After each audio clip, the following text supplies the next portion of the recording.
আপনি দেখছেন news now, আমরা জানি কোনটা खबर।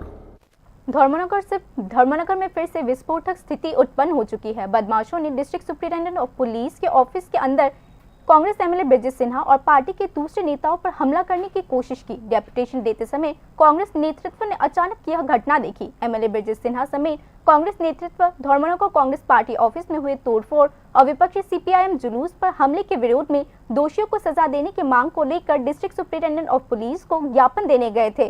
लेकिन जब वे डेपुटेशन दे रहे थे तो बदमाशों के एक समूह ने उनके साथ आक्रामक व्यवहार करना शुरू कर दिया। घटना के बाद एमएलए ब्रजेश सिन्हा ने अपना गुस्सा जाहिर किया। अगर डीएसपी के ऑफिस में सिक्योरिटी नहीं है तो आम आदमी की सिक्योरिटी कहाँ होगी? कांग्रेस नेतृत्व ने यह भी सवाल उठाया। उन्होंने प्रशासन की भूमिका और कानून व्यवस्था बनाए रखने की सरकार की लापरवाही की भी कड़ी आलोचना की।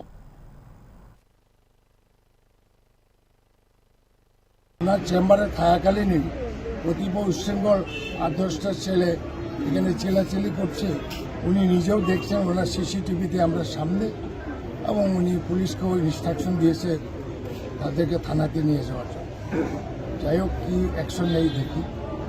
এই আপনাদের সামনেই তো এটা ঘটছে। পুলিশের জেলা অফিসে সুপারিনটেন্ডেন্ট অফ পুলিশের অফিসের নিরাপত্তা নাই,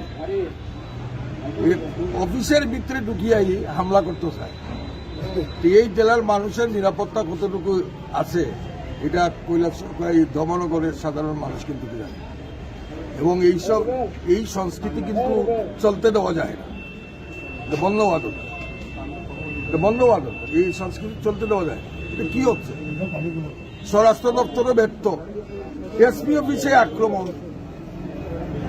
আমরা এই রাজ্যের বিরোধী দল মানে যারা আছেন, সাধারণ মানুষ যারা আছেন, শ্রমিক কৃষক যারা আছেন, আমরা দেখতেছি কেউরই নিরাপত্তা নেই।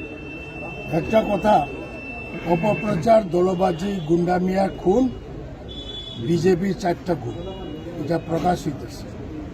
অপপ্রচার, দলবাজি, গুন্ডামিয়ার খুন, বিজেপির 4টা গুণ। আর কি করুন, এই তো।